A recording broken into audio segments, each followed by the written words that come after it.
Business with a servant's heart. Welcome to the podcast. Inspiration, motivation takes. Listen to the podcast. We're all about to talk about life. Our guests will share their life story. We want you to success in life and business. We're ready and we will start shortly. We're gonna talk about life. We're going to speak on business. You're gonna shine bright. We are going to witness. Business with a servant's heart. With hosts Steve, Ramon, and Ray. Inspiration, education talks. Listen to the podcast.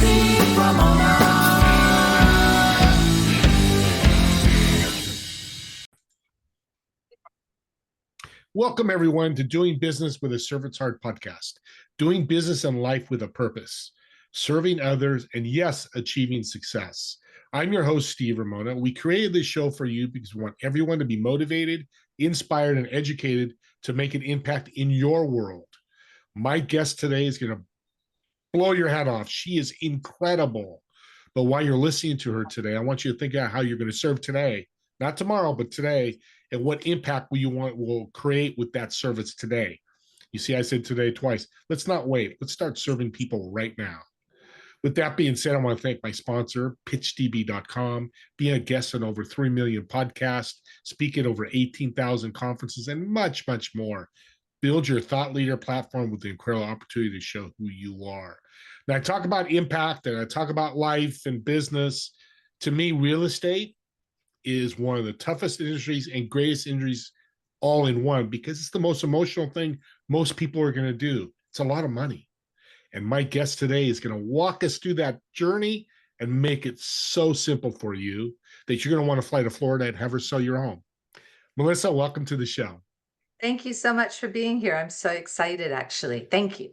Yes, and you've been extremely successful in your career in real estate. Why do you think it is? Because I am not attached to the outcome. I'm really attached to making something special for another human being.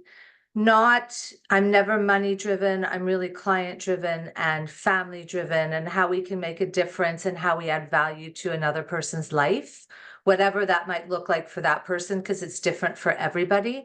And I think for that reason, it's separated me, and I feel great about my practice because of it. And that's why you're successful, because you build relationships.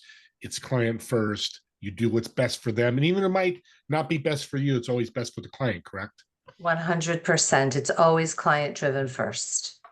I'd love that. I've been waiting for this show all week because this is one of the questions I wanted to ask you. As I said, it's an emotional event. I've talked to many people. Oh my God, I'm buying a home. I'm freaking out. I'm excited. You know, you've heard that millions of times.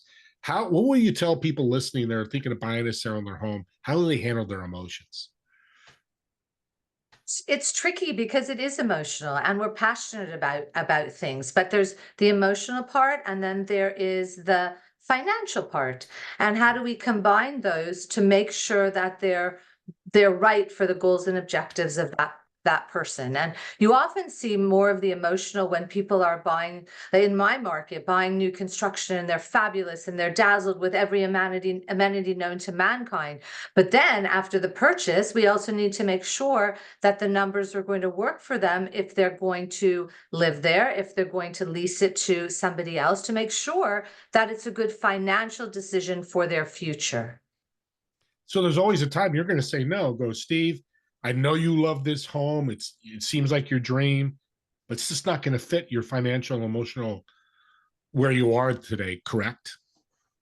I will never say no because it's not my decision. What I do is provide as much knowledge as I can for whomever we're working with, and then it's up to them to decide if it will work. I was just talking to someone, an attorney yesterday, and he said to his client, you know, there's $1 million in repairs. What should we do? And the people said, don't rock the boat. It's no problem. We're just going to move forward. And that was their decision. He said, you know, it's $1 million. And we're like, he said, yes, it's no problem. So really it's their decision. It's for me to be an educator, to be a supporter, to be an advisor, and for them to make the decision that's right for their finances and their lives. That's why I have you on here. That's one of the best answers I've ever heard. It's so powerful. Again, it back to the servant's heart. So what's one tip you would give to somebody listening to the audience that wants to buy or sell their home and they don't have a realtor and they're looking for a realtor? What should they look for? They should look at their history. I think it's important to see how longevity in the business, and to make sure that maybe they want to ask for recommendations, but to listen and to see if that person is listening to them as opposed to talking at them and sharing all of their credentials, because that's not as relevant as what's important to that client, and listening to what's important and listening to the answers after they may say what's important. That to me would be like advice well taken. The rest of it, I mean, everybody's licensed for quite some time, and if they're in the luxury market, they're probably very, very good. But will they have a good synergy? Will they like working with that person? Because that is a whole other level. If you're not going to enjoy it, then, and it's the most stressful situation, then that makes it even more stressful. Oh man, that's so great, because I've heard people say, I talked to this realtor and they were pitching them, selling them. But what you're saying is you interview them, flip the table, interview them, ask questions, get to know to see if it's a fit. Don't let them pitch you. I don't want to pitch them. I don't want to share all of my credentials and why I'm the best known to mankind. I want to know what's most important to them, and then how I can add value to that, what's important to them. Value is the big key word there. And that's what a servant heart does, is always looking at value. The interest rates go up and down, and it's the big talk right now. And I'm a big money guy. This morning, a big report came out that might change some things.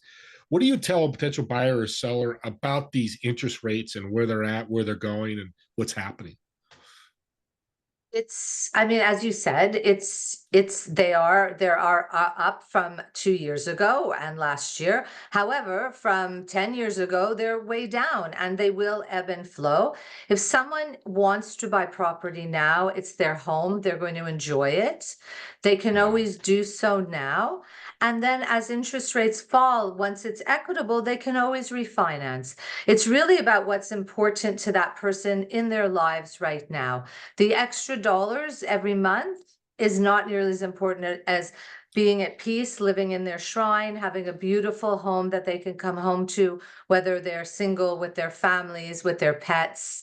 That's more important. How do you lead an amazing life, and is real estate part of that? You're selling me, because I didn't think about that. That's a great phrase, extra dollars. It's not like you're buying $1 million home, you got $1 million in interest, and it's a $2 million home. It's just added to it. But your dream and your passion is more important than maybe the dollars, if it fits what you're looking for. If that's where people are, and if it's the only the dollars, we can't plan the market, just like we can't plan the stock market, eh? So we just have to do the best we can where we are in our lives, and how does it fit into our current goals and living in the present. One of the things I love about you, do you know one of the things? You don't. I'm going to tell you, because you're philanthropic. I see in your bio, you raised $6 million from Mount Sinai Medical Center over the last 10 years. What's your passion for that? Why are you doing that? Since we spoke, actually, I just raised another $8 million. So, oh my gosh. I know, I'm triple excited about it. And we have another pitch to somebody for $25 million for research. So we'll know in a few months on that one. But I feel like I can only speak for myself. I'm luckier than most, and people to be able to give back to community is so important. The hospital gives $150 million of indigent care every year, and it helps people that can't afford that medical. So to be able to do that, knowing that we're helping other humans, to me is really important. I feel like it's my obligation to be able to make a difference and to leave a legacy that I know people will be taken care of. And whether it's the hospital or animals or other people's passions for philanthropy, if I can make a difference just a little bit and do my part, then it makes me feel good. Audience, she said legacy twice. think about that for your own life. That's so important. And you didn't put 8 million in. You went out to your network and said, I'm passionate about this. All you come help me and support me, and let's do this together. We all can do that in different levels. Doesn't have to be 14 million. It could be 1,400. But I love your thought process with that. Real estate is hard. You make it easier because you have it. You've done it for a while. But what is one of the most challenging moments in your business life? In actually, challenging is so my background was fashion, and I was in that career for many years. And when I moved to Miami to do a startup, we opened 1,000 stores and it was amazing, except 2 years later we were sold. And I decided to take a package and not move back to the Midwest where I was living in Ohio. I decided I wanted to focus on life rather than that. So I struggled initially, and so I went to real estate school for fun, never thinking I would ever practice real estate. And then I started interviewing for larger jobs in the fashion business, and I realized that it wasn't my passion any longer. But to separate who you are and what you do, I think that was like my biggest emotional challenge, because what I did and who I was attached to my previous career, and then starting over again was very humble and humbling to know nothing and to, but what I found amazing is because of the work I was doing in the community, people trusted me and gave me an opportunity in a new business because they knew me as a business person previously and through their boards. And from that, I feel very lucky to have that support. But the challenge between who I am and what I did was, I think, very hard for me to come together to recognize that they were separate and not together. What a success story. Building relationships by building your network. And now you're able to do this as be a realtor, be very successful, and support other people. That's a lesson learned. And I tell people, your network's your net worth. And Melissa's living that, and she's giving back and being philanthropic with that as well. What is, I want to ask this question. It's very interesting. What is something I support that I have not shared with anybody? You support, excuse me. I read that right off the word. I should say, what is something you support that you have not shared with anybody? See, the host can screw up too. I'm open. I do it every day. It's perfect. Yeah, amen. I mean, what I don't share often is that when, for everybody that we work with, we make a charitable donation to a charity of their choice, not my choice. And so we've had the opportunity to support Tusks in Africa, St. Jude, the SPCA, the Save the Pelicans, tribes in around the world. So different things like that I won't just really speak to, but I have all the cards of all the things that we've supported over the years. That's very cool. See, more getting, more philanthropic. See, you can do it and still be extremely successful. I love that. I'm a believer in partnerships, collaboration. We've talked about that. How important and how can realtors collaborate together to build these great partnerships to grow together? We always say it's a co-opetition, and we all have different markets, different skill sets. In fact, several years ago, I started a group within Compass called the National Advisory to do just that. It's brokers around the country, and we support each other philanthropically through our business, referring each other, educating each other, because there's so much business to be done in the world, so many relationships to be built, that there is no reason why we can't collaborate from different companies, different countries within the same offices. There's plenty to be done. In fact, me personally, if I have an opportunity and I know that somebody else is stronger, I will ask them to participate with me. And we just did that this week in working potentially on a new construction property that's very targeted. I brought in someone that is in that community, and to be able to collaborate together. And that added so much equity to the meeting, and the person was so impressed because of that. Your answers are just incredible. That's such a great way of doing that. You went up and found somebody, and everybody's going to win. Maybe you're not going to win as much, but everybody wins, and that's the most important. It's not a scoreboard. So as you're talking, and you're making me excited. I'm 60, not that I could be a realtor, but you're really making real estate sound interesting and something somebody might want to do. What advice would you give somebody that's listening and says, man, I want to think about getting my real estate license?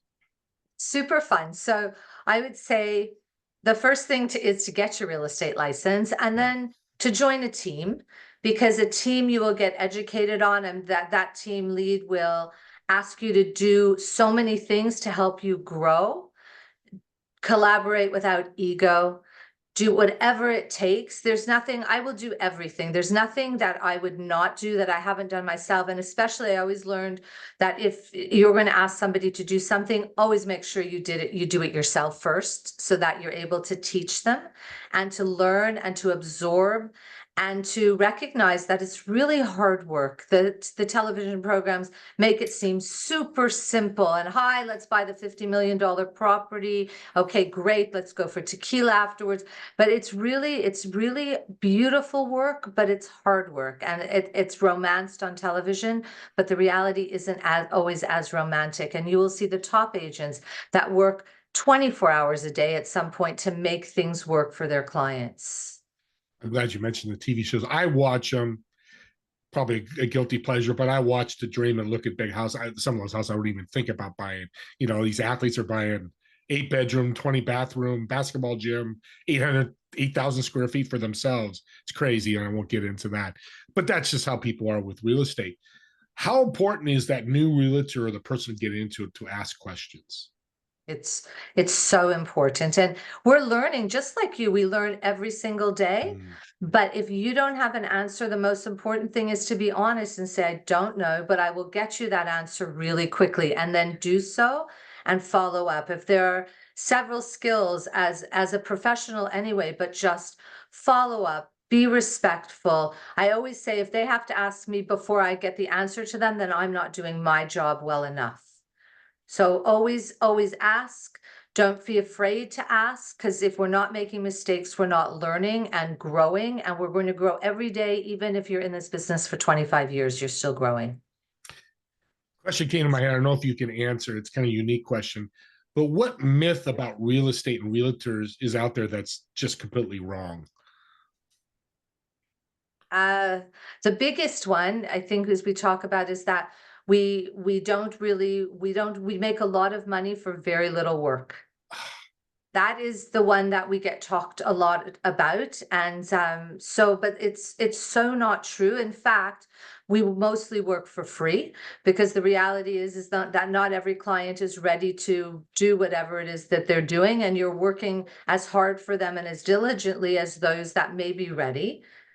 And the reality is that that we work very hard, and sometimes we don't make money, and that's perfectly fine, because you set yourself up for your future. But it's not easy. That's the biggest myth, I think.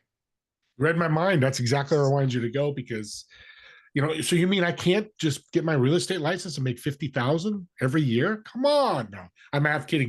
I hear that, and I'm sure you do too. They jump into real estate because they see these shows and they talk to their friends. Hey, I sold 6 homes and made $300,000. Well, I want that. And like here in California, one house goes up, 15,000 realtors can sell it. Florida, where you are, I'm sure it's the same way. Yes, it is. What kind of personality is a good realtor? Someone that listens, someone that Mm. is responsive to what the client wants and doesn't defend. Defending makes the client feel like that you are not working for them. So if a client wants to put in an offer of Z and the market is Y, it's perfectly fine, because that's what they want to do. And defending the market doesn't mean you're working for your clients. You have to do the best that you can to fulfill your clients' needs, whatever that looks like for them. And that's a great story.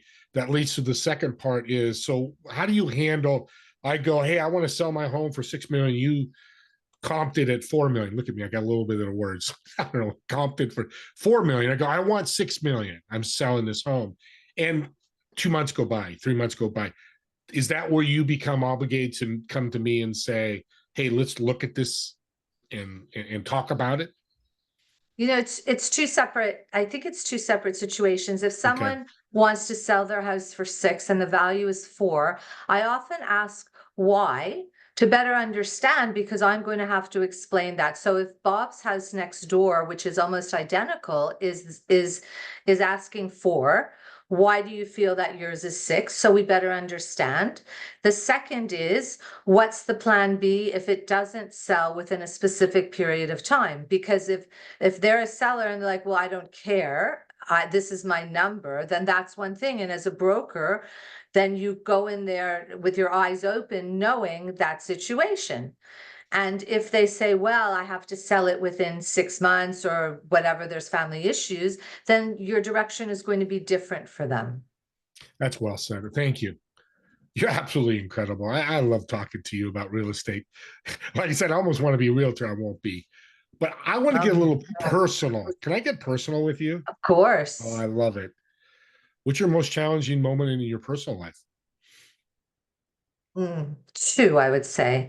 Right, in general in my life. So when I was 9, my mother drove herself off a cliff unintentionally while driving. So I was 9, and at age when I lost my natural mother. But then 3 years later, my dad married Beatrice. She was my mother. She gave me my values, my life lessons. She told me I was beautiful, even when I had a huge nose and looked like Tiny Tim and had no teeth. I mean, she was so supportive of me and gave me the values that I have today. And I learned that you don't have to be a biological parent to love a child and take care of a child. You just have to love a child. So that was an amazing lesson. And then when I was 28, I got divorced, and I had a War of the Roses divorce. And at 28, you're like, really, let's just part and just move on. But when I grew up in Montreal, you live at home, you go to college, you get married, you have children. That was sort of, and so I was one of my 4 best friends. We all walked in each other's weddings.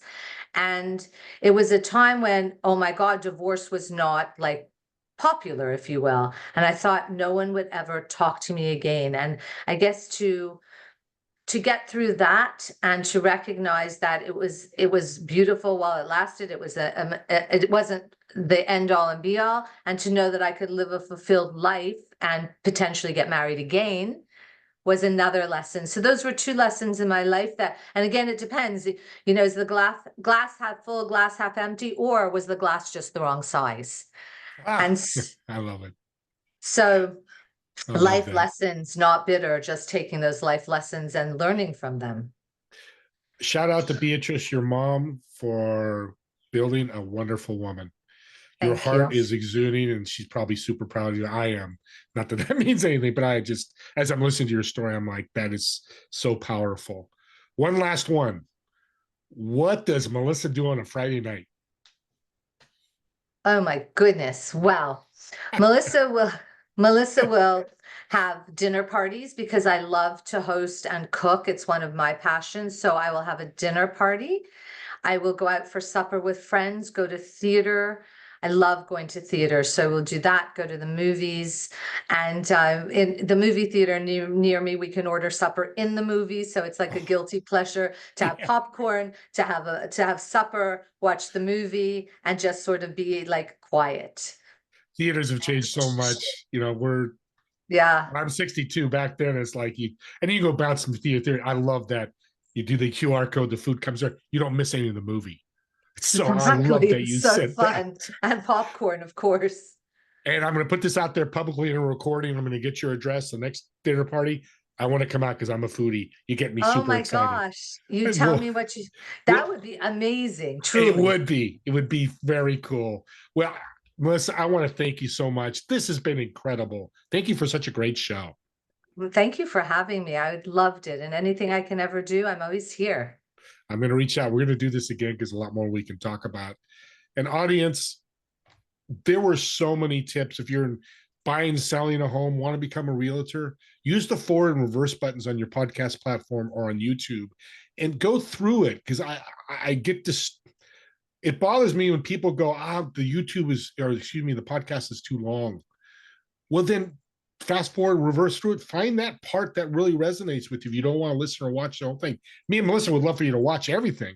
But if we take 5 minutes and it changes your life or makes a difference, me and Melissa are going to be super happy. So don't lose that opportunity. Use those tech tools in the platform to be able to do that. And don't forget my TV show, Together We Serve. It's Fridays at 2 p.m. and 5 p.m. Eastern. And don't forget, doing business with a servant's heart. Put it on your chest, on your hat. Wear hoodies, t-shirts, and hats. I have those in the show notes. I want to spread this message out to the world. You can see Melissa, what she's doing with the servant's heart. If we had 1 million of Melissas, this world would be so beautiful. So follow her lead, follow what she's doing, and let's make this world such a better place. And as always, me and Melissa, thank you so much for watching and listening to this podcast. And we look forward to seeing you on the next episode of Doing Business with a Servant's Heart.